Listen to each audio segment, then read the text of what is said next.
Good evening and Rajyotsava greetings, ladies and gentlemen, from the trustees of Destination Heritage and myself, the founder trustee, Dr. Geeta Badkilaya. Basaveshwara was a revered philosopher, poet, and a social reformer in the Shaiva centered Bhakti movement of the 12th century. Central to Basavanna's philosophy was the idea of treating one's body and soul as a temple. Is Basaveshwara Tenets relevant today? The seed for a webinar came about as Karnataka began its socio-economic survey, the second one at it, on September 22nd, when a battle of identities between the Veerashaiva and the Lingayat community, the largest caste group in the state, continues to be waged along the sidelines. With much controversy in Karnataka revolving around the religious and the caste identity of the Lingayats and Veerashaivas, and specifically whether they should be recognized as a separate religion from Hinduism, we thought that today's talk by Dr. Vijayakumar Kammar will be relevant and help in clarifying many aspects of this controversy, right from who are the Lingayats and the Veerashaivas. The debate is further fueled with the community's use of Lingayat or Veerashaiva Lingayat in official documents like caste certificates and surveys. We can look forward to a very interesting interpretation on these lines from Dr. Vijay Kumar Kammar, technocrat, as well as lots of research he has done in the folk cultural area. I now request our youth representative, Manali Momaya, to introduce our speaker of the day to our audience. Over to you, Manali. Thank you so much, ma'am, for giving us, as usual, a very wonderful gist of what we can look forward to. And it is my absolute pleasure to introduce today's speaker, Dr. Vijayakumar Kammar, a man who stands at rather rare crossroads where industry meets philosophy, where the precision of engineering meets the quiet transformative power of Vachana literature. Dr. Kammar is the president of the Vachana Sahitya Mandara Foundation, Tumkur, and someone who has spent a lifetime reading Basavanna not just as a historical figure, but as a living voice, one that continues to challenge, comfort, provoke, and guide. With a PhD in Vachana literature and Basava philosophy and a foundational training in mechanical engineering, he brings to Basaveshwara's world a lens that is both analytical and deeply human. For over 3 decades, he has navigated the demanding worlds of production management, international business, and organizational leadership. And yet, amid corporate boardrooms and industrial blueprints, Dr. Kammar kept returning to Basavanna, finding in the 12th century Sharana movement answers to questions that modern life keeps asking. This unusual blend makes his scholarship not only erudite, but startlingly contemporary. Since 1996, he has delivered more than 300 lectures across India and abroad, speaking on how Vachanas converse with topics as diverse as fiscal policy, metallurgy, montage technique, agricultural economics, constitutional values, ikigai, management theory, and socio-economic reform. His lectures carry the ease of someone who has lived these intersections, not merely studied them. What sets him apart is his ability to make Basavanna feel close, present, urgent, and disarmingly relevant. He does not reduce Vachanas to museum artifacts, as a lot of us often do. Instead, he opens them like windows, letting us feel the breeze of a movement that once shook an entire society awake. He has also shaped and mentored many aspirants as a freelance trainer for IAS and IPS candidates, reminding them that administration without ethics is architecture without foundation. And today he joins us to explore a question that has always, that has a way of touching every generation differently. Are Basavanna's tenets relevant today? In a world dazzled by technology yet paralyzed by inequality, why do Basavanna's words still feel like a lamp held at our conscience? So we are honored, sir, to welcome you, not merely have you studied Basavanna, but you carry his spirits into conversations, classrooms, conference halls, and now into our virtual gathering. So once again, join me in warmly welcoming Dr. Vijayakumar Kammar sir, and sir, we look forward to your very interesting lecture. Parthigalu, thank you very much for your introduction, and I grateful to Dr. Nandan Shastri ji. He has only introduced me to this group while we were speaking about economy of gold on Indian Caribbean island, one of the Zoom meetings. So he introduced me to this forum, and after this is my second talk in this forum. That means a bonus for a person who always want to be on the stage. Uh, Somewhere 2 months back, I messaged Dr. Geeta Badikilaya about giving me an opportunity regarding this. So today, the time has come to deliver my views on that. And my daughter Manali Momaya, she looks like my daughter. I always say, uh, thanks to her to introduce to me to this forum. Uh, Without much of the time, let us share our views on is Basaveshwara tenets relevant today. Can you share, ma'am? Yes, sir, Okay, on the okay. screen.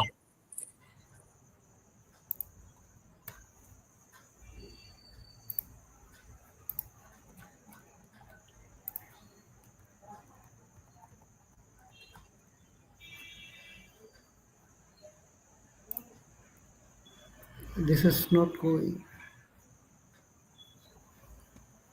So is there a problem? Okay, no problem. Yes. So I am the founder president of the Vachana Sahitya Mandara Foundation Register. There are so many people who have introduced me. They have joined me to find this Vachana Sahitya Mandara Foundation. We are running since from uh, uh, 5 years. We have registered recently in the month of February. So today's talk is about are Basaveshwara tenets are relevant today.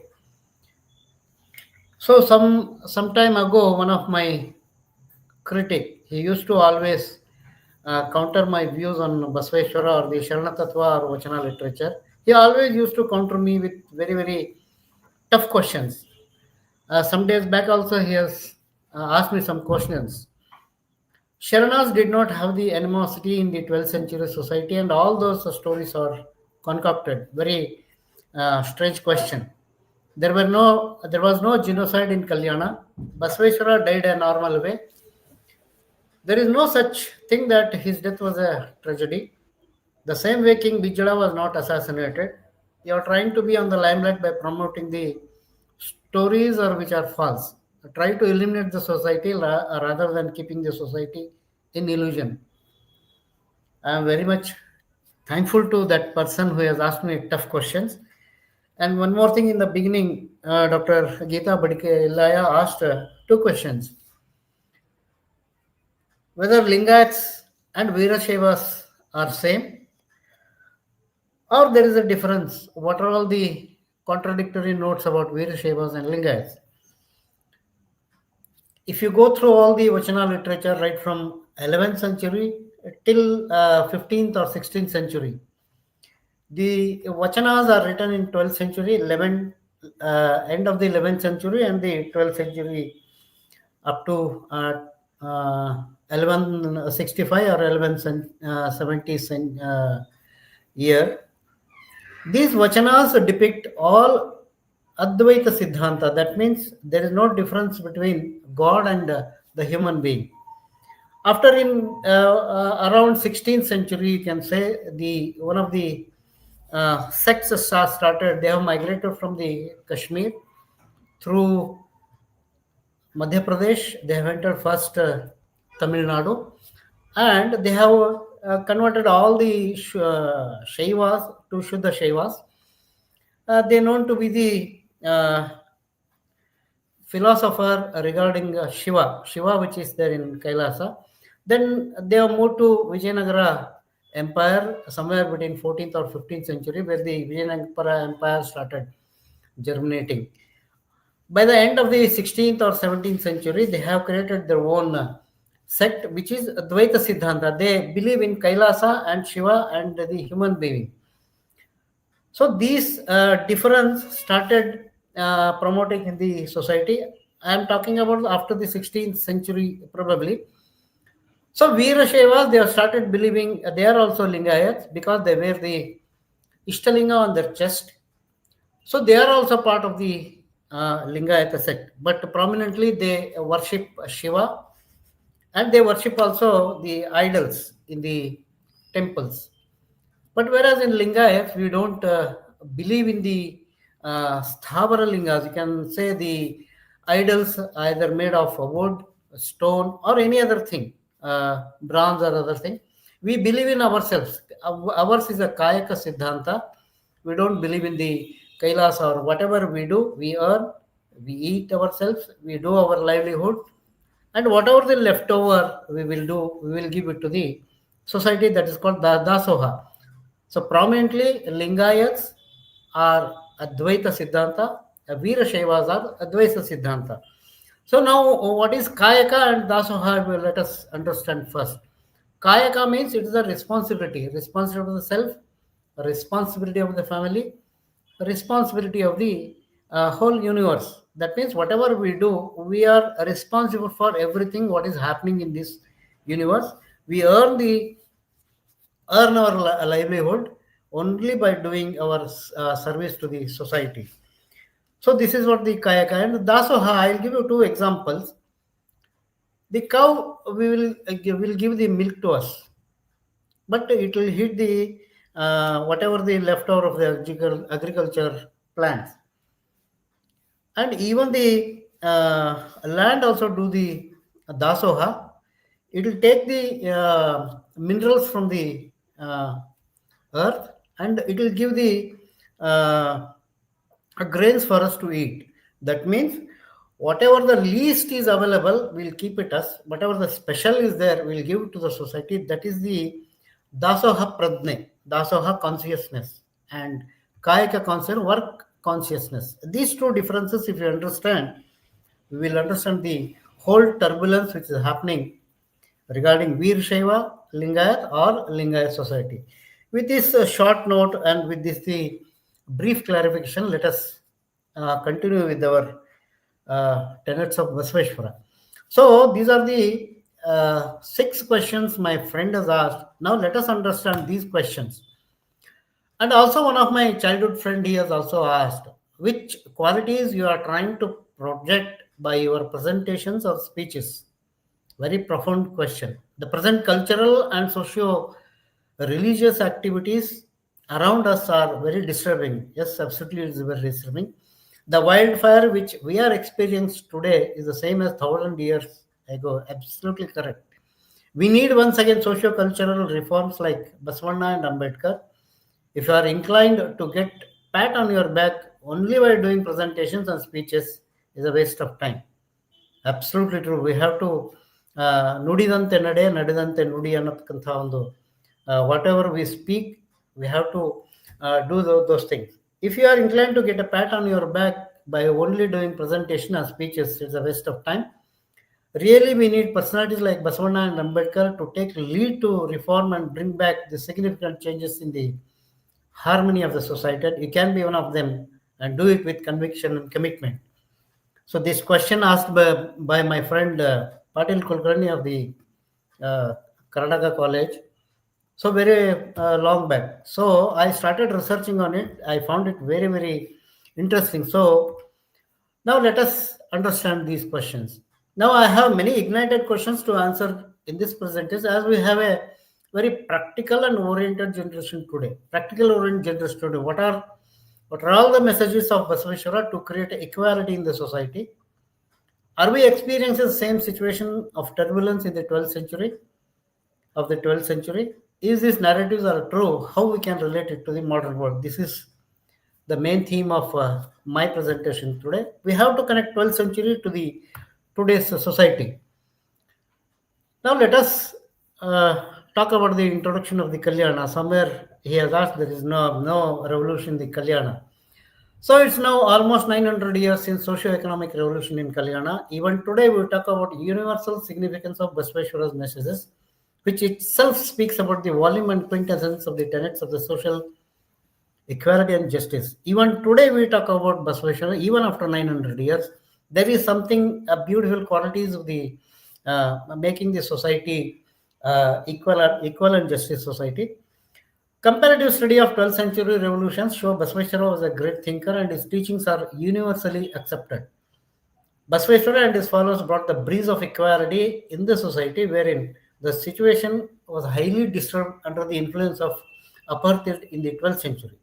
This is what I have observed. Very interesting topic is Basaveshwara messages are relevant today or not. I already discussed about the inward significance even today.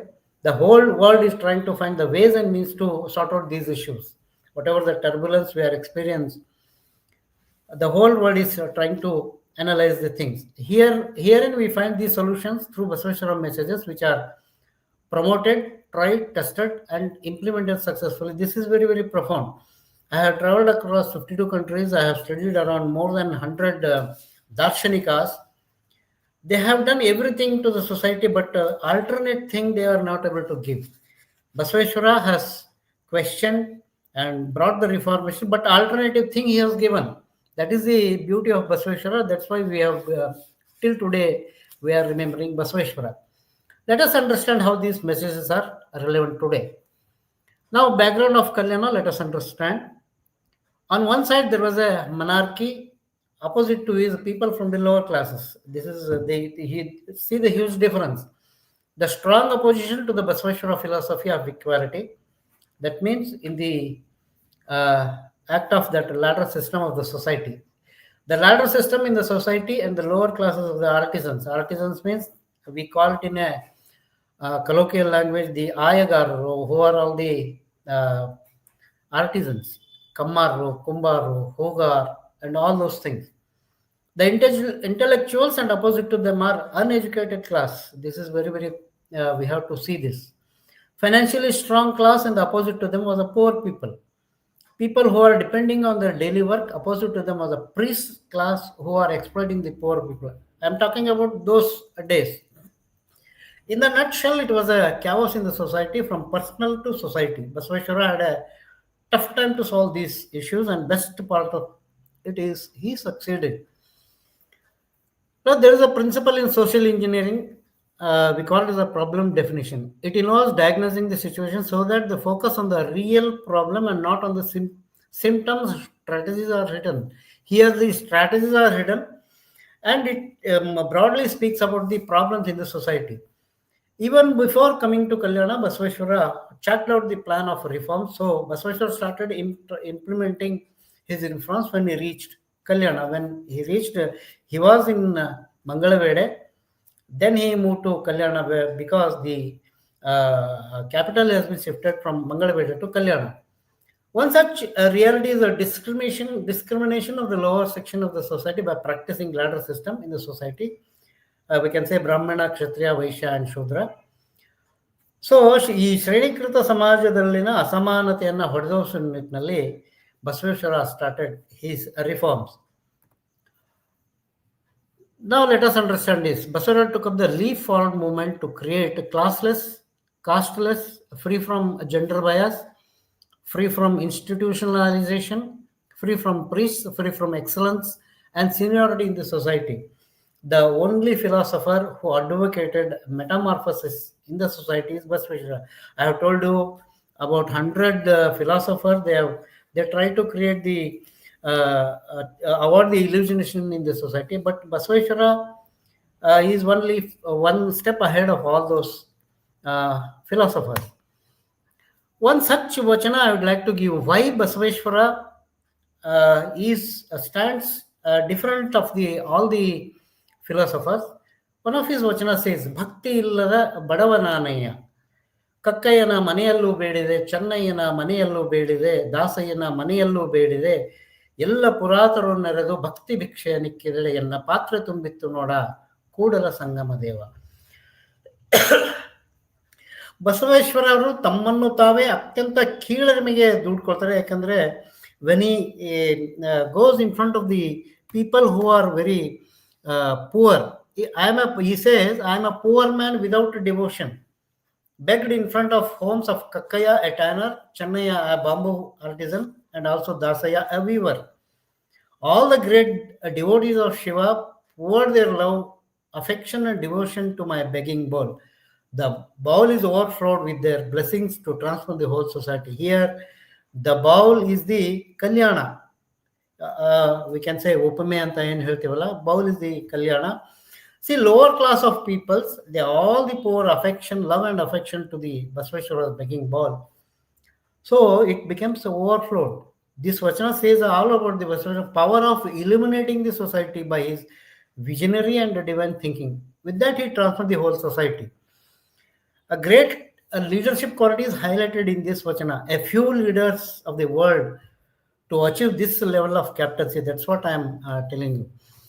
I'd like to give one example why Basavanna is different from others.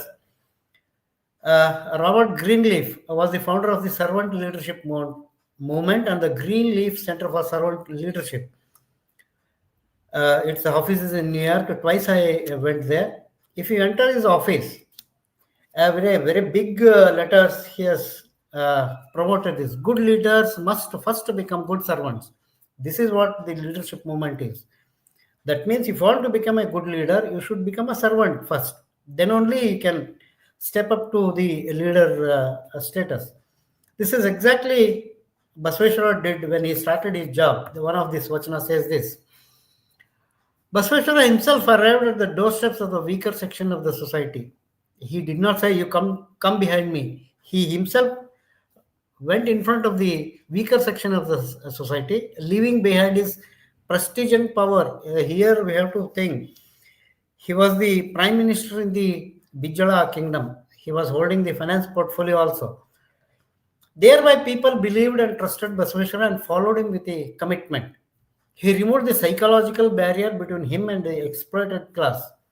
People from all class and mass executed the social responsibility. This is very profound. Everybody thinks that I am the leader. Social responsibility and accountability to change the whole ambience, the whole Kalyana transformed. Basaveshwara's great attitude was self-motivation and inclusiveness. He included everybody. He ignited the minds of the common people. This is a very profound thing what Basaveshwara did. Today's generation, now coming to today's generation, is capable of doing good things but need to understand power and ambience of inclusiveness. They can do wonders on their own, but if it comes to the as a whole society, they will one step backward. If you understand the leadership of the Basavanna and we make them to understand this, they will definitely become the assets of the society.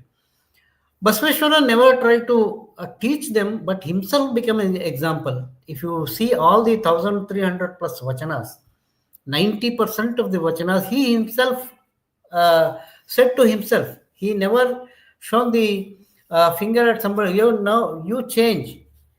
No, he did not say anything. He only changed. He became an example. Basaveshwara read their minds and entered their heart and soul. A revolution was on the minds of the people and not on the ground. This is very, very significant thing what Basaveshwara did. That's why it was a successful revolution, because he has changed the minds of the people, perception of the people, and not on the ground. He did not fight with the people, fight with the army of the Vijayala. Finally, Basaveshwara says in this Vachana, all the people came out and filled my bowl of aspiration. That's why I was able to bring the breeze of equality in the society. The net result is bowl of enlightened inner consciousness in the name of Basaveshwara, and each and every individual contributed to fill the bowl with their enlightened soul. It shows that Basaveshwara was a bridge between upper class and the lower class. Revolution was a result of Basaveshwara's great theory of leadership which is till today it is relevant because he never said, I'm your leader. He said, you are the leader and I'll follow you. That's the message which is required today. John Burko is one of the great politician of the British. He was a speaker of British Parliament from 2009 to 19. He was very much attracted by the Basaveshwara's philosophy of universal significance. He says Basavanna pioneered the idea of democracy and stood for civil liberties even before Magna Carta was signed. Magna Carta, the story is very much bigger as we go through it. We'll talk about Magna Carta sometime uh, more. Signed and preached the idea of democracy 700 years before Abraham Lincoln. It is amazing and extraordinary that Basavanna professed, adopted, campaigned, and advocated genuine democracy, human rights, gender equality way back in 12th century, even before anyone in UK even had thought about it. See, this is the today's understanding of people like John Burko and so many leaders talk about the Basaveshwara's tenets. So it is still relevant today. One more personality, Martin Luther King Jr. Right from his childhood, Martin Luther King Jr. studied extensively the social reforms and revolutions happened around the world. But finally, he was very much attracted by the non-violence movement of Mahatma Gandhiji. Let us take a leaf out of his famous sayings and compare it with the Basaveshwara's universal significance and reforms. He says, injustice anywhere is the threat to the justice everywhere. We are caught in an inescapable network of mutuality, tied in a single garment of destiny. Whatever affects one directly affects directly, affects all indirectly. That's what Martin Luther King Jr. says. Now let us correlate this with Basavana's Vachana. ಬೆದಕದಿರು ಬೆದಕದಿರು ಬೆದಕಿದಡೆ ಹುರುಳಿಲ್ಲ ಚಿತ್ತರ ಕಟ್ಟೆಯ ಕಾಯಲ್ಲಿ ಮತ್ತೇನನ ರಮಿಸುವಿರಯ್ಯ ನಿಮ್ಮ ಉತ್ತಮಿಕೆಯ ಪೂರೈಸುವುದು Kudala Sangama Deva. That means do not afraid. There is no fruits to a person who has a fear. If the body is very much weak, you can't be allowed. Only thing we get fruits by giving good things back to the society. Messages to the modern world is to stand up for what is right. This is what Martin Luther King Jr. also says and Basavanna also said. That's why I say Basavanna's tenets are still relevant. Now let us understand the leadership through modern theories. Basaveshwara never tried to teach them, but he himself became an example. Basaveshwara read their minds and entered their heart and soul. Revolution was on the minds of the people, not on the ground. That's why it was successful. As a citizen of modern world, and what we are, we need to take a note of that. Number one is the inclusiveness and gel with all the people. Social responsibility, this is very, very important. And social accountability, what Basaveshwara has did to carry forward the legacy of the nation building in these turbulent times of social misbehavior. If you see the today's younger generation, for each and every word, they will become so wild. So they have to be taught all these tenets to our modern people. Now we'll talk about the gender equality. One contemporary application also I'd like to add here. Gender equality before Basaveshwara or 11th century, it was a chaos in the society. So when Basaveshwara started reuniting the society, he brought the breeze of equality in the society. One of that is the gender equality. Stephanie Tavalama Reval, she's a woman from France. Stephanie Tavalama, a French research scholar, did research at the Center for South Asian Studies, CNRS, EHESS, on electoral reservations, political reservation, and social changes in India. She extensively traveled across India. The great woman Stephanie Tavalama, she says in his research paper, a woman as an objective of reverence is the speciality of India. We worship Durga as a goddess of power, Lakshmi as a goddess of wealth, and Saraswati as a goddess of learning. Women were given freedom of expression in the 12th century at Anubhav Mantapa. Vachanas written during 12th century says, all that is free and equality given to the woman. This is what Stephanie Tavalama says in a research paper. Now, contemporary application, let us take an example. In 1924, America, though the elections were held since from 1779, women got the voting powers or the voting rights only in 1924. Black women got voting rights in 1940. In 1926, England elections were held from the centuries. Women got the voting rights in the 1926 only. In Germany and France, women got voting powers in 1945. I am trying to connect the gender equality with the Basaveshwara's tenets. Very flabbergasting situation is in Switzerland, women got voting rights only in 1972. But when we got independence, or before that, All India Depressed Class Women's Conference held in Nagpur, 20th July 1940, Ambedkar emphasized that there could not be any progress without the participation of women. He says in 1940. So when we got independence, without any debate, women got the voting rights. So this is the difference between India and the rest of the countries. Now let us correlate to what women economy is and what Indian economy is. That means even in the economic conditions, women also does contribute with the economy of the nation.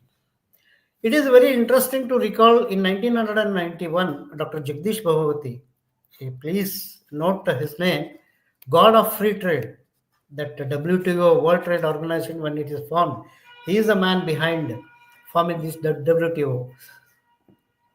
He met the then Prime Minister Dr. Manmohan Singh and advised Government of India to come out of the economic crisis. That time it was a very, very tough time as far as economy was concerned. He says Indian women saves too much. He gives the data also. The family savings is 19%, need to bring down to 10%, and the remaining 9% can be utilized for the development of India. See, that time it was a very serious advice given to the Government of India by Dr. Jagdish Bhavati.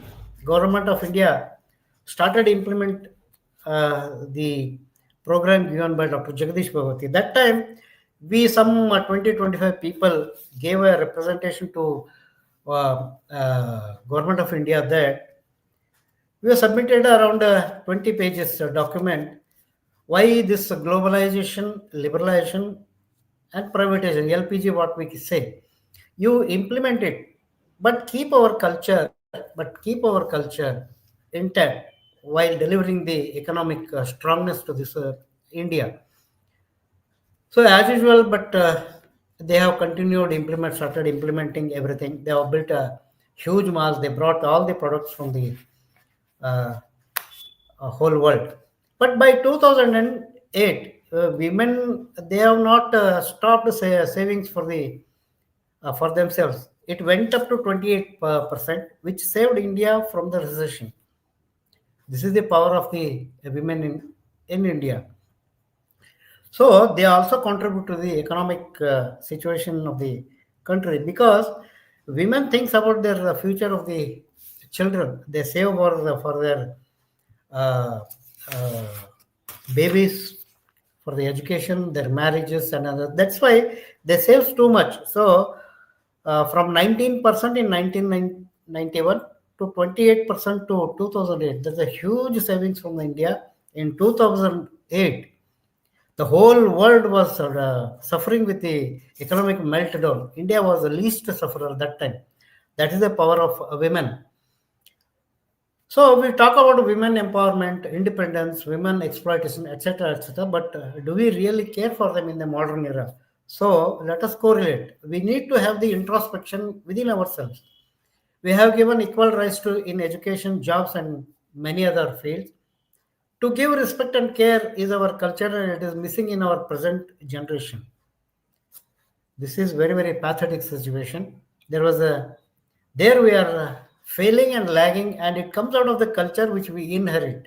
This is what we have given a letter to Government of India. Please keep our culture intact, that what we inherit and need to develop in our younger generation. This principle was promoted, implemented religiously way back in 12th century. I'd like to share one of the Vachana of Basaveshwara, rethink the principle of culture. He says, Lingava pujisi falavenaya samarati samakaleya sama sukhava ariyadannakka. ಲಿಂಗವ ಪೂಜಿಸಿ ಫಲವೇನಯ ಕೂಡಲ ಸಂಗಮ ದೇವರ ಪೂಜಿಸಿ ನದಿಯೊಳಗೆ ನದಿ ಬೆರೆಸಿದಂತಾಗದನ್ನಕ್ಕ. He says Samarati Samakale Samasuka. Samarati means our own women. Samakale means our own people. Samasukha means our own society. If you are unable to treat your wife equal, unable to justify gender and racial discrimination, what is the use of worshipping linga?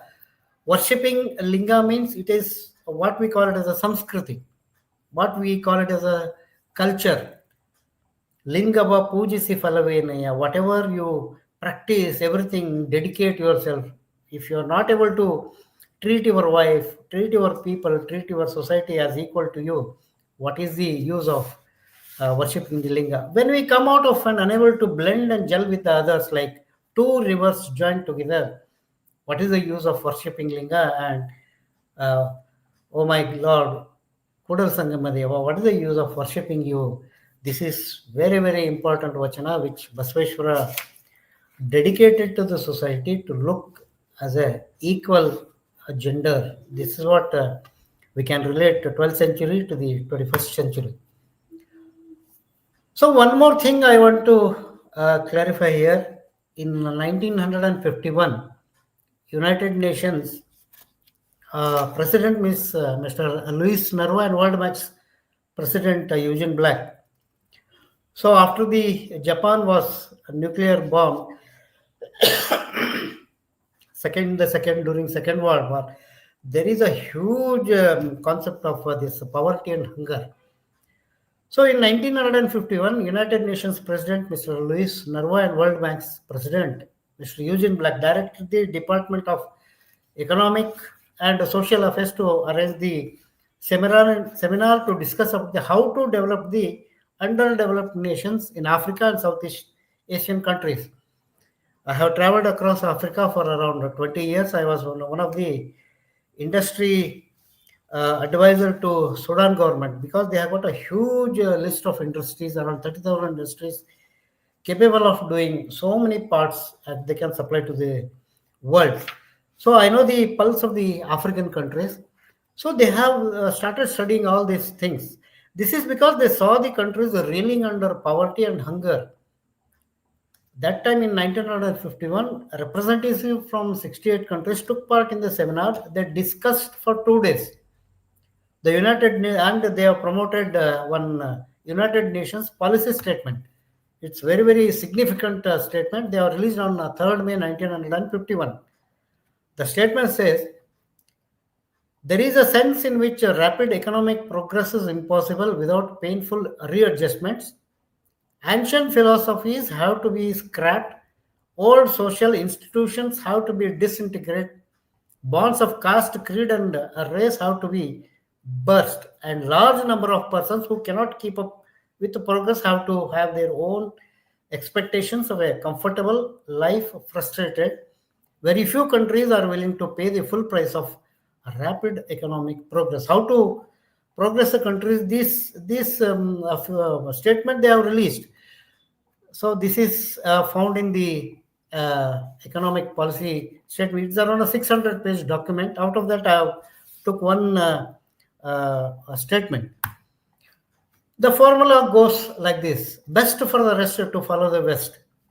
So a lot of economic reformers and economists gave this statement: best for the rest to follow the West. But at the end, a line they have included, provided they have to scrap the ancient economic models which they have practicing so far. Imagine, we have Shankaracharya, we have Basaveshwara, we have Buddha, we have Ambedkar, Ramanujan, so many social reforms that they are telling us to ancient models have to be scrapped. It means to follow free market model of business But to scrap the ancient economic models was a surprise addition. For me, at least, it was a surprise addition when I started looking at these documents. The third world countries started implementing all the programs, whatever they have given, suggested by United Nations and the World Bank, as there was no option for them to follow the Western uh, Anglo-Saxon model of economy. It is a very huge section of study. The process was monitored and studied by both UN and World Bank for about 50 years, but only to see that a failure of the model, whatever that they have model they have proposed, it was a failure model. They revised their opinion in 2001. Again, they have called one more meeting. Why we are failing? They say there is no fit-all model for development. Development must be driven by the culture and tradition. This is what they have noticed in 50 years.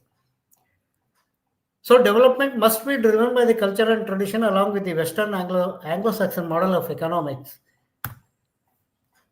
2005, they have released the report, probably the most comprehensive report I have read. It's around 800-page document. They said there is no unique universal set of rules. Earlier, 50 years back, they said we are giving you programs and you start implementing. Now they are saying there is no unique universal set of rules. Sustained growth depends only on key functions that need to be fulfilled over a period of time. Every 1 or 2 years, it has to be reviewed. Accumulation of physical and human capital, efficiency in the allocation of resources, adoption of technology, and the sharing of the benefits of the growth. And growth has to be shared with everybody. Even countries has its own culture, which drives the economy of its country. Illi ಅವ್ರು ಹೇಳ್ತಾರೆ ನೋಡಿ, he says here, every country has its own culture. African countries' culture is different. African countries, they have got 53 countries. Each country has its own culture. I traveled across more than 20 countries in the Africa. Each country has its own culture. Each country has its own food habitats. So every country has its own culture, which will drive the economy of its country. That has to be followed. To substantiate this statement, here is another quote from the UN conference held in 2005. Colin Bradford, professor, promoted this. The statement goes like this. However, recent experiences also suggest that financial stability is not sustainable without a social improvement, and that poverty reduction and enhanced equality are not sustainable without financial sustainability, he says. Now, how to correlate with the Basaveshwara's Vachana? Here is the Vachana which says very, very profound about the culture in economics. The model of economics clubbed with the culture and tradition was formulated in 12th century Basavana. And I take you immediately to the classic Vachana says about the economic model of culture. ಕಾಂಚನವೆಂಬ ನಾಯನೆಚ್ಚಿ ನಿಮ್ಮ ನಾನು ಮರೆದೆನಯ್ಯ. ಕಾಂಚನಕ್ಕೆ ವೇಳೆಯಿಲ್ಲದೆ ಲಿಂಗಕ್ಕೆ ವೇಳೆಯಿಲ್ಲ. ಹಡಿಕೆಗೆ ಮೆಚ್ಚಿದ ಸೊಣಗ ಅಮೃತದ ರುಚಿಯ ಬಲ್ಲದೆ Kudala Sangama Deva. Very, very great example for the culture in economics. He says, I'll decode it in English, attracted toward a gold equated to a dog here.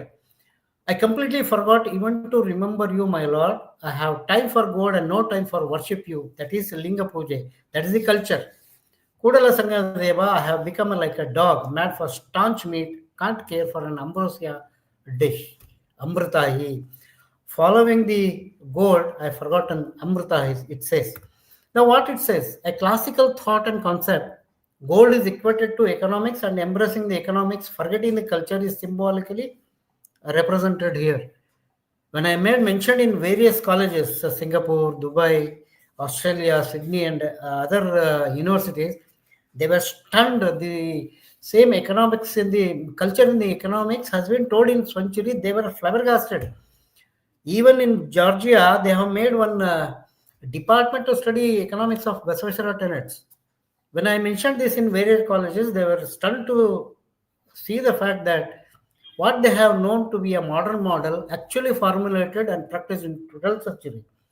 This is the quintessence of to promote the consciousness of economics in Basava philosophy, which defines the economics in a classical way.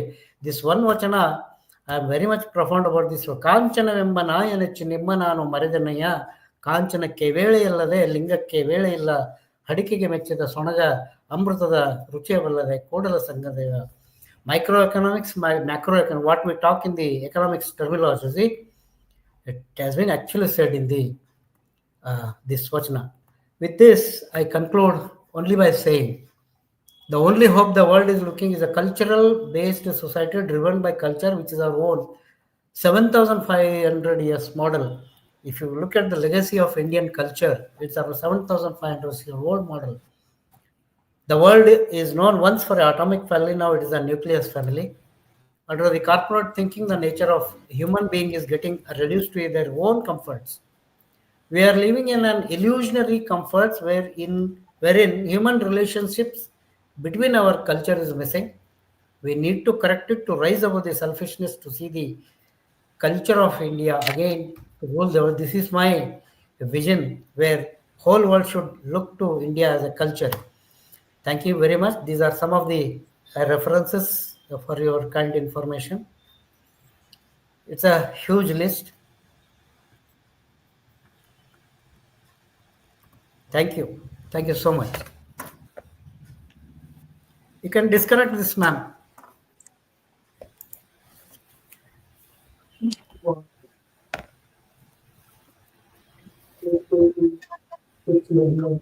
Kudala Sangama Deva Namo Nama.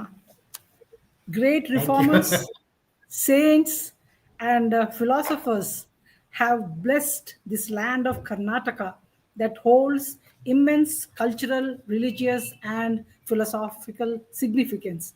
Of all the tenets that Dr. Kammar pointed out, I liked Basavana's advocating gender equality, that is in the 12th Yes. century and in contemporary times, how the women economy helped India to overcome recession in 2008, giving a trajectory to family savings. So this shows the role of the Indian women in maintaining the family economy, the savings, not only helping her family, but also collectively the country as such. That was a very wonderful noting of the point.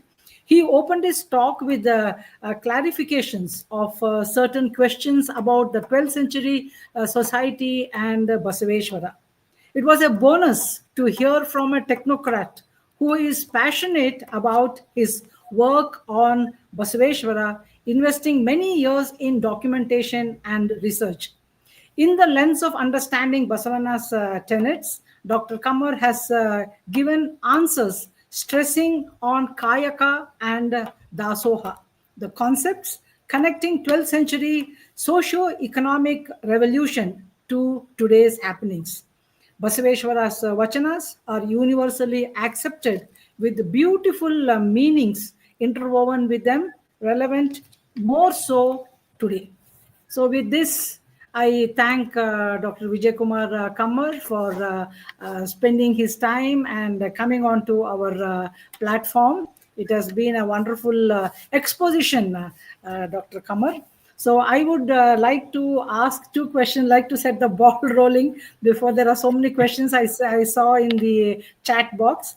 I would like to ask, why has the demand for a separate religion for Veera Shaivas and Lingaites come up now? Is it a political game to divide the Hindu community using caste? And second question is, what is the confusion around the nomenclature? Whether it is Lingaites or Veera Shaivas, why there is so much of confusion? Okay. Very profound questions. I have to first to answer this. So in the beginning only I have told Lingayas are Advaitas, Veerashevas are Advaitas. Actually, Veerasheva terminology, very few vachanas it appears in a different manner. They are quoted as a Veera Maheshwaras. Veera Maheshwaras. By the end of the 16th or 17th century, that Veerasheva has been included. Veera Maheshwara means they are the Shiva's son Veerbhadra's, they worship Veerbhadra. So during worship and other things, they perform a lot of folk things. So they are called as a Veera Maheshwaras. And if you take all the Shivana Sampadane, Basava Purana, Hariharana, Ragade, if you study them, the first chapter starts from the Kailasa.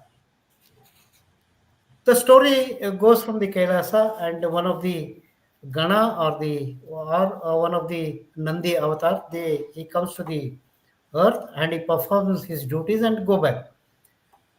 So in Lingayas, this is not the way. We believe we have come to the earth, we have to perform our duties, and we have to go back. That's it. There is no Punarjanma concept in Lingayas. And coming to the uh, dharma, ಧರ್ಮಕ್ಕೆ ಬಂದರೆ, so in Lingayas there are 109 artisan communities are there. Till today they are lagging behind economically, educationally they are lagging behind. If you get the status of religion, so from the government we can get some benefits, and in the due course of time it has converted to political issue also. Barring that, if you get the religion status, our younger generation may get benefits in education, economically, and they can come up. Even today, if you travel in villages, these artisans, Kammar or Kumbhar, over they are in a very bad shape. In fact, if I go to Punjab, you can see a lot of people migrated to the South India only to make tawas. So this is the problem with our community, Lingayat community. I am not talking of Lingayat community, Veerashaiva community, and that as a whole. The society, if you look at it, to bring them up economically, educationally, the religion status is required. Not in the due course of time, it has been converted into a political movement. That is the bad luck for us. So I have another question to this. How can you say they need a separate religion when they are praying to Ishtalinga? Only thing is they don't have Stavaralinga, but the Ishtalinga is on their body. That is a form of worship that is being adopted, that is seen in the Hindu context. So how can it be said that they want a separate religion when they are following all the tenets, more so maybe the Veerashaivas of the Vedic period of the Hindus? Okay. So wearing Ishtalinga has a very different concept. So in 16th century or 17th century, these Jangamas, they used to travel from one place to other place. They used to carry this Sthavaralinga, that Shivalinga, one base is there, one is over there. That is a Sthavaralinga. They used to take small pieces, they used to tie on their hands, on the chest, on the head. They used to carry whenever they reach any destination in the morning, they used to perform linga and they used to tie it again and they used to travel. So this has become the practice over a period of time.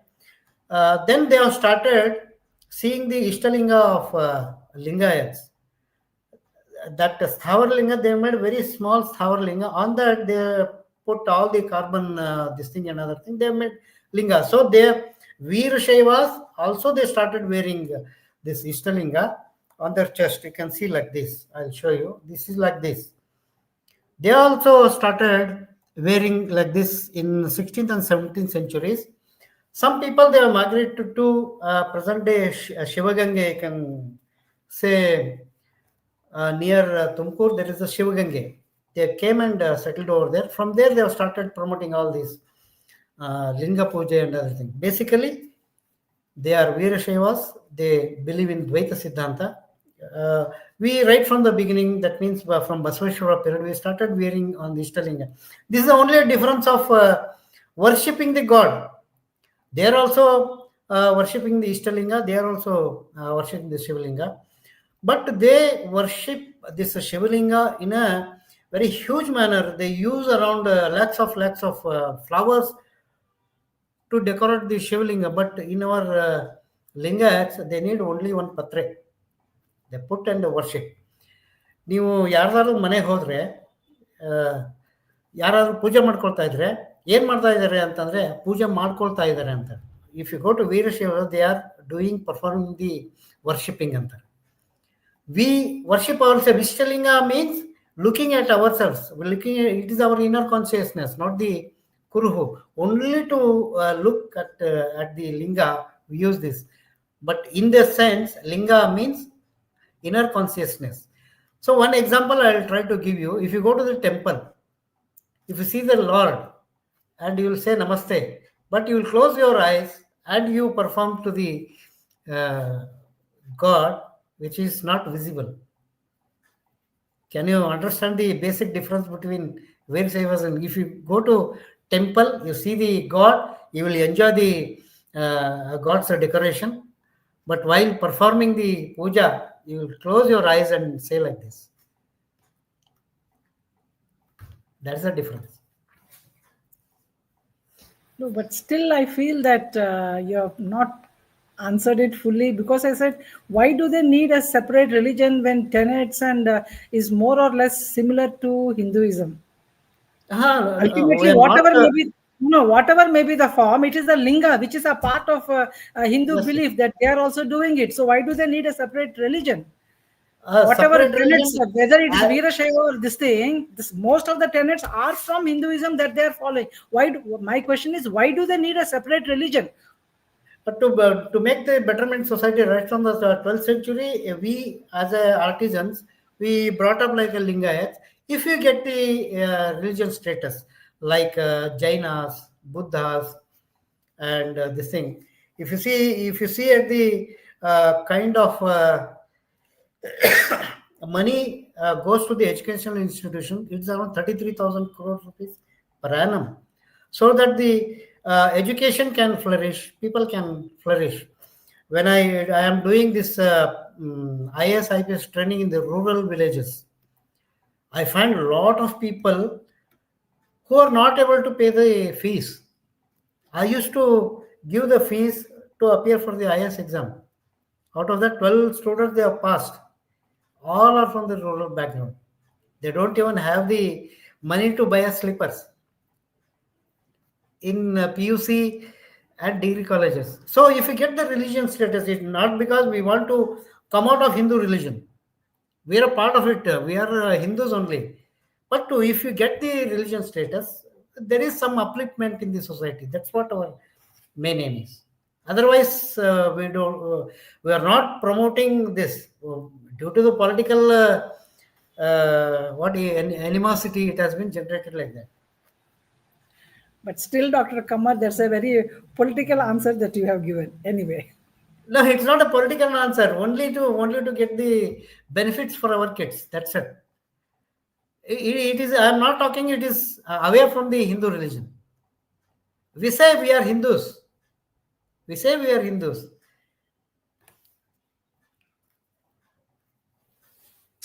Manali, you can take the other questions. Absolutely, ma'am. So, first of all, thank you, sir. Your talk has been very illuminating, and you have taken us through history, philosophy, economics, and ethics with such clarity that many of us will be thinking about these ideas even long after the session ends. So, thank you for bringing Basavanna alive in such a relevant way.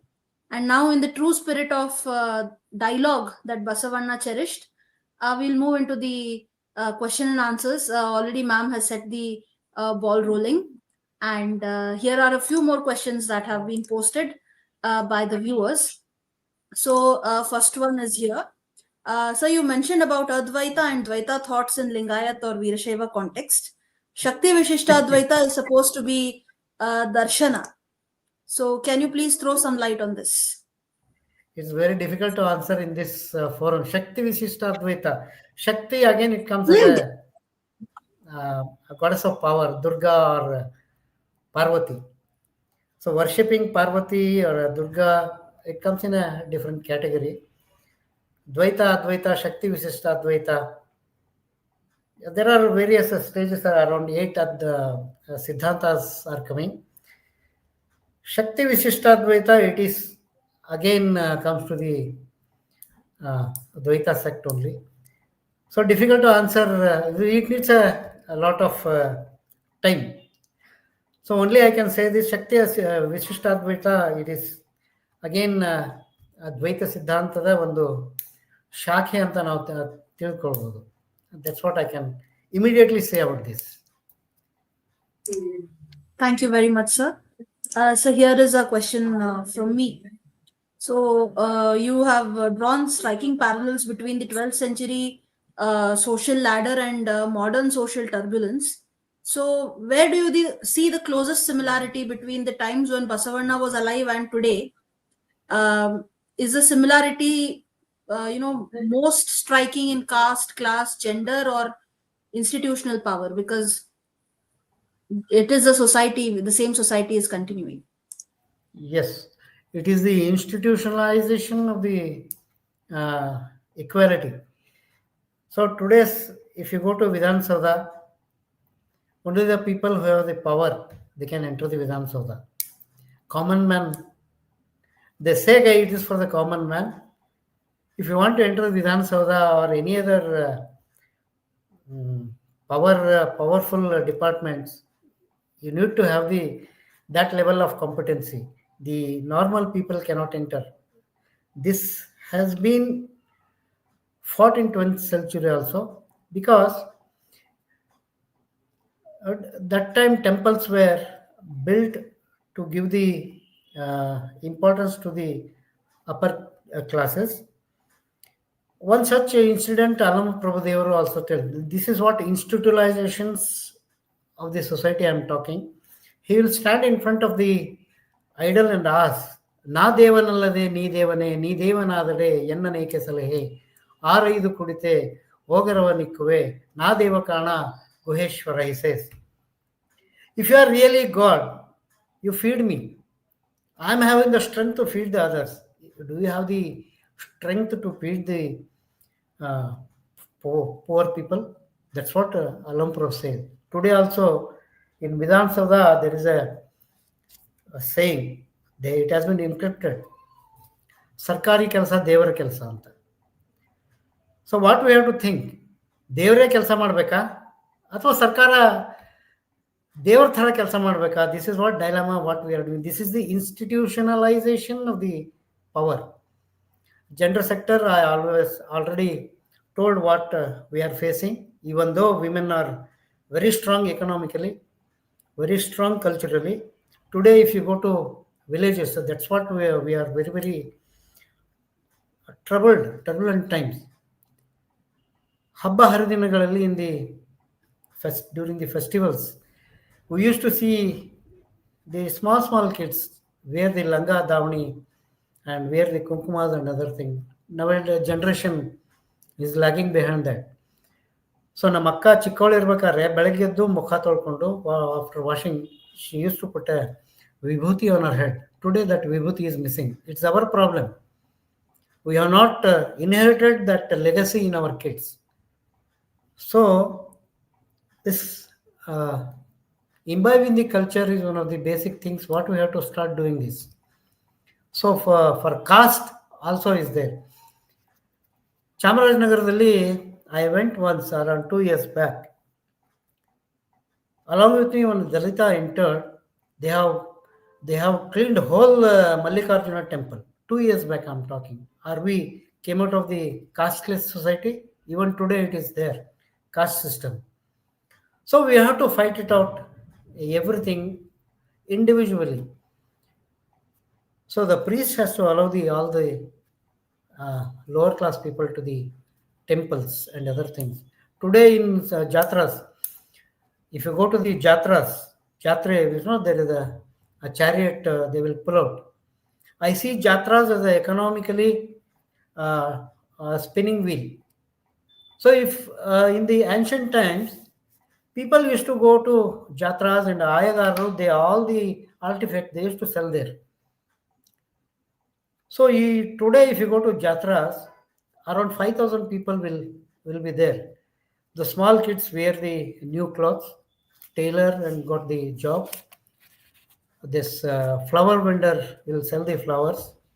All small farmers, 5,000 people, if you one person gets 100 rupees, can you imagine how much it is? Around 50 lakhs to 1 crore rupees turnover in one day. In Coimbatore, we have four people. They did a research on the flower vendors in Coimbatore. You believe it or not, there are around 30,000 flower vendors alone in Coimbatore. Sorry, 3,000 flower vendors alone in Coimbatore. They sell flowers in front of the temples.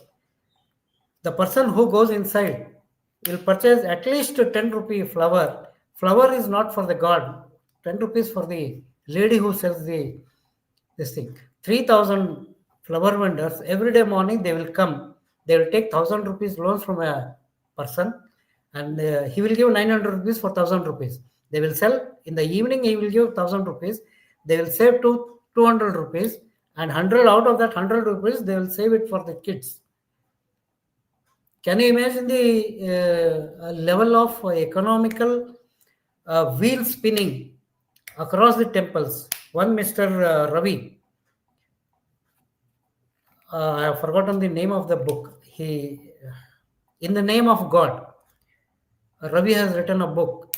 I think every Indian should read that book.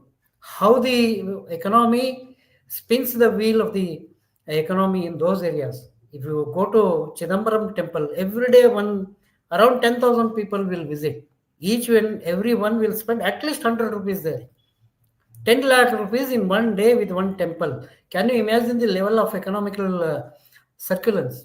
So, caste, gender equality, and institutionalization, till we are unable to come out of that conflict. So, I think I have cleared your question. Thank you so much, sir. There is a question here from Ganesh Shivaswamiji. He is referring to when you said that savings leading to lead to the stagnation of the economy. So, in that regard, would it be right to assume that it is inversely related to the infrastructure provided by the government? So, he's talking about in reference with Obamacare. There was when Obama was the president, he was very, very close friend of our prime minister, and he used to give suggestions. In that, infrastructure is also one of the great suggestion. So, infrastructure and the savings, there are totally two different entities. Infrastructure is for the long term. It's a long term investment. What Vajpayee did was quadrilateral triangle road. He said 58,000 crores rupees I am investing in this, I'll get it back in 10 years. That exactly happened. That 58,000 crores has been again invested in the road infrastructure. Today, whatever the infrastructure we are talking about, it's an investment.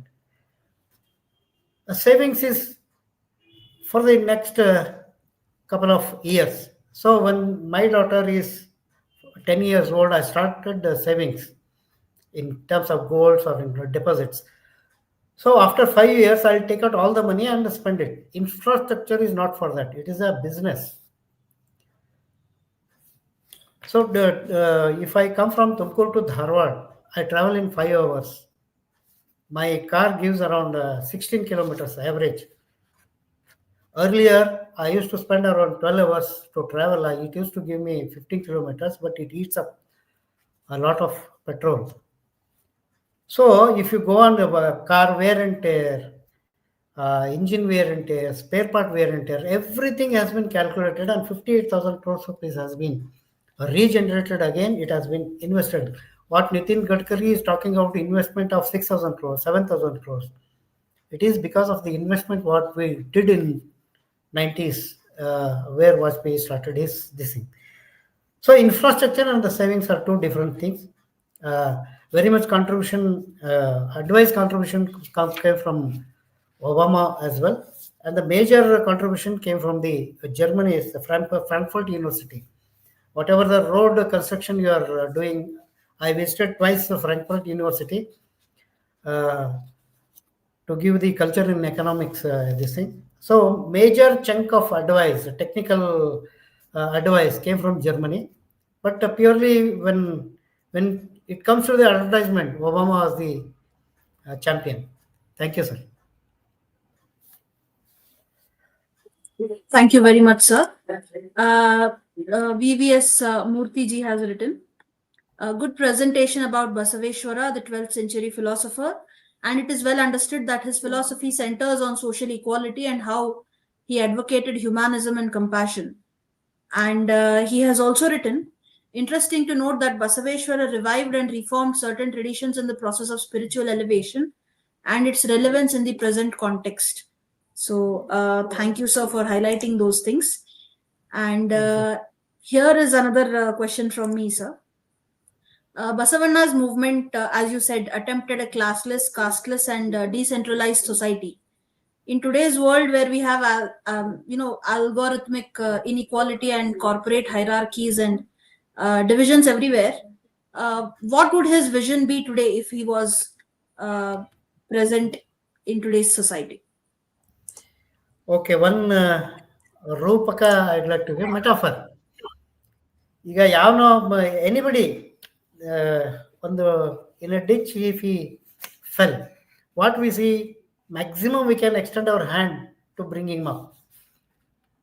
Basaveshwara did not do this.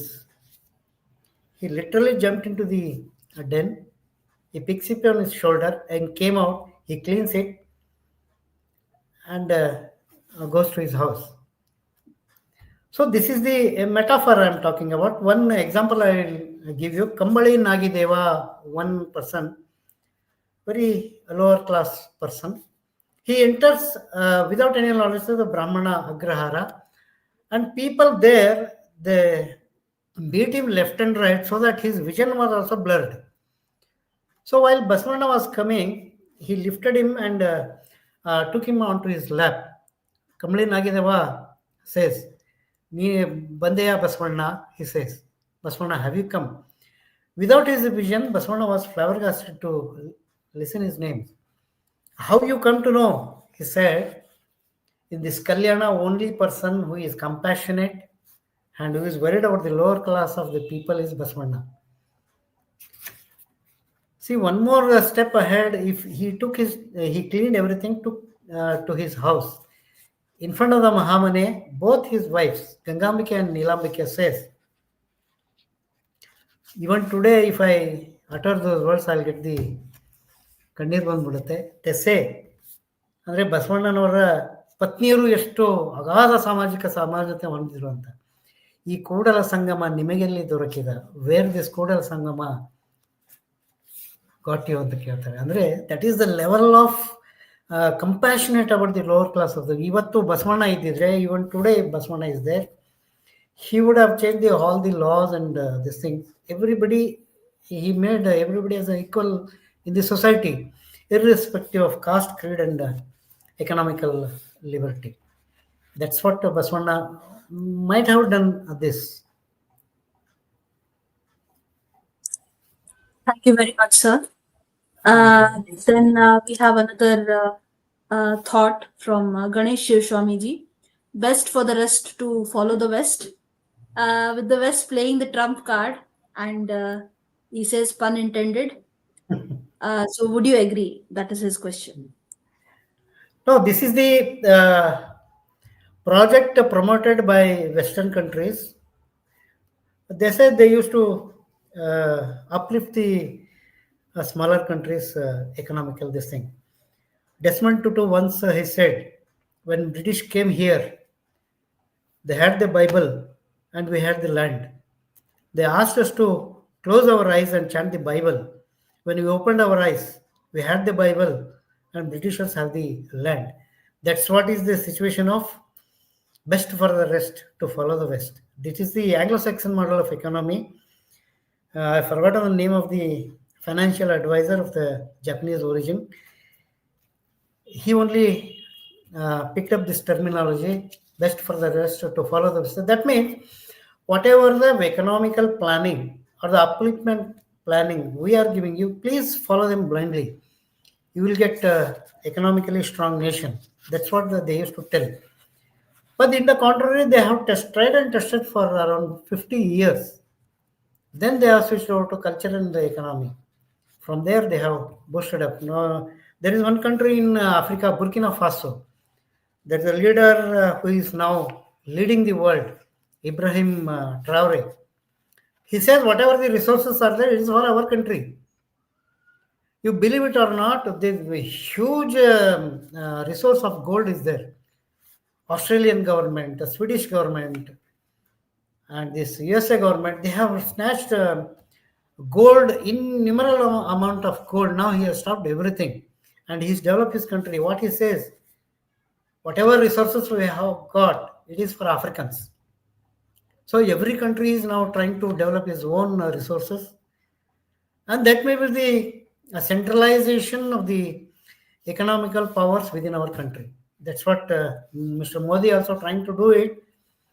But it's our huge country. They have got the population of 2.1 crore people. They can control easily. We have got 1.46 billion people.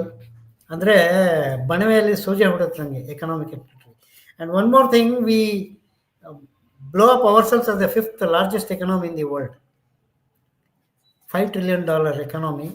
But if you go to the individual, this thing, $5 trillion divided by $1.45 billion, it comes to minute. We have surpassed Germany, $5 billion. German population 3.2 crores. Per capita GDP, calculate how strong Japan is there, how strong Germany is there, how strong India is there. So per capita GDP, if you are trying to implement, we will become the self-sustained country. So Murthy sir is giving us a lot of drives to think about it. Thank you. Yes. Thank you, sir. And two last questions, both from me. So one is, so your examples of voting right timelines which you gave, they were very striking, and especially when compared with Basaveshwara's 12th century inclusiveness of women.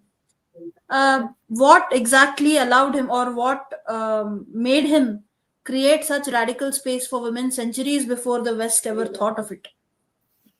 That is a very interesting question. So what Western ideal is, they are the weaker section, weaker sex, their ideology. I already told you, we take women as the power of goddess of power, goddess of, we worship our women. Whereas in the Western culture or the rest of the world, barring the Southeast Asian countries, Western worlds, they think women as a idol. They are for our service only. They think that. That's why they will restrict their movement or the thinking pattern and other things.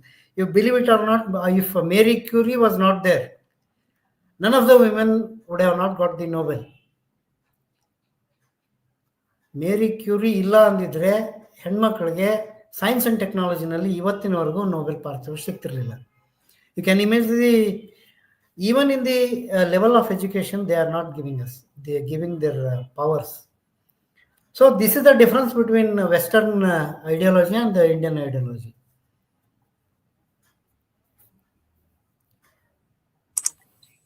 Thank you very much, sir. And this is the last question. So the Vachana which equated gold to a dog, very powerful. How do we apply this critique of material obsession in a hyper-capitalist world that we are living in today? Very easy to answer.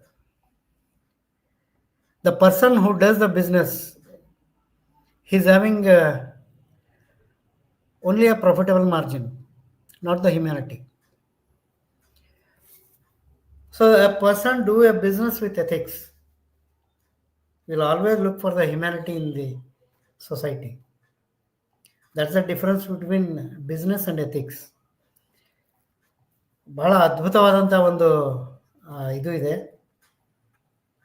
Sachin Tendulkar hammered each and every bowler in the world. So that's why we call him as a Devaru, god of cricket. ಆದರೆ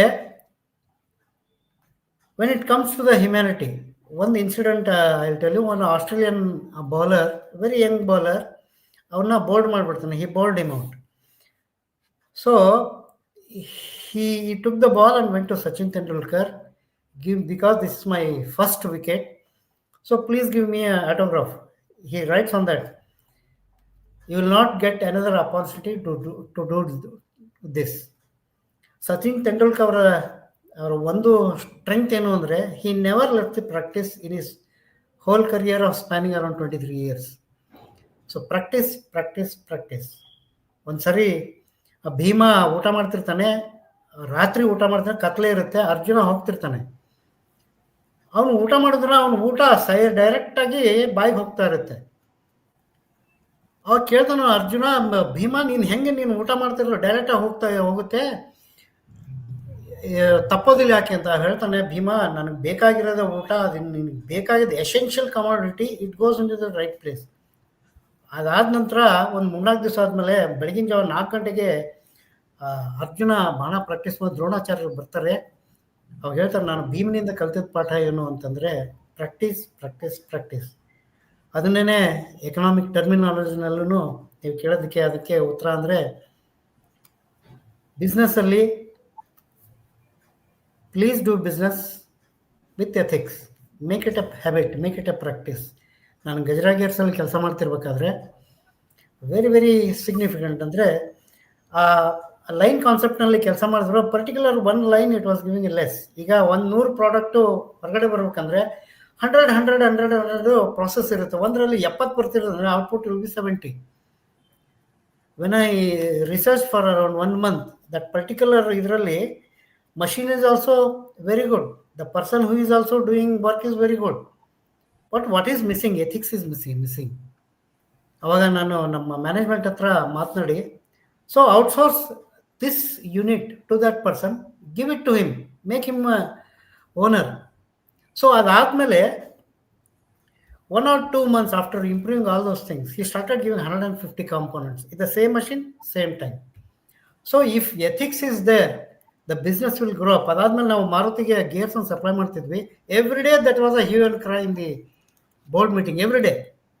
so once we started analysing this with the ethics perspective, that person with in 5 years he bought a beautiful car. ಇಲ್ಲಿದ್ದಾಗ he was earning only 25,000 per month. He started buying the car. Out of 150 workers, we developed these 25-30 workers. Our output increased 180%. Twice the input was improved. So when you do the business, do it with ethics. That's what Basaveshwara also told. ಕಾಂಚನವೆಂಬ ನಾಯನೆಚ್ಚಿ ನಿಮ್ಮ ಮರೆದನೆಯ. ಆ ಸಂಸ್ಕೃತಿಯನ್ನು ಮರೆತರೆ you will do only a business. You will make money but not the name. Thank you. So thank you so much, Dr. Vijayakumar Kammar, for your erudite and scholarly exposition on Basaveshwara's tenets, and you showed how this is even relevant today. But I can't resist myself from making a passing remark that the Lingayats form a large group here. At one point of time, the pontiffs were so powerful that I am told that they were running the government. So when we had such powerful people, why did not that community bring about this equality in society as propounded as per the tenets propounded by Basaveshwara? He need not be here at this point of time. But what were our pontiffs and what were the people from the community doing when they were in a very powerful position, influencing so many things, and the policies of the government doing backseat driving? They could have also done something for bringing equality in all aspects. This is just a passing thought. Anyway, thank you so much. And thank you so much, ladies and gentlemen, for patiently listening to us, and all as usual extending your support. So Shubharatri, and see you next month. Thank you so much, Manali, also for your wonderful. I am humbled and honored for this presentation. Thank you. Thank you, sir. And thank you, Manali, and thank you, dear audience. Thank you, ma'am. Thank you very much, sir. Thank you so much. Shubharatri. See you all again soon. See you. Shubharatri.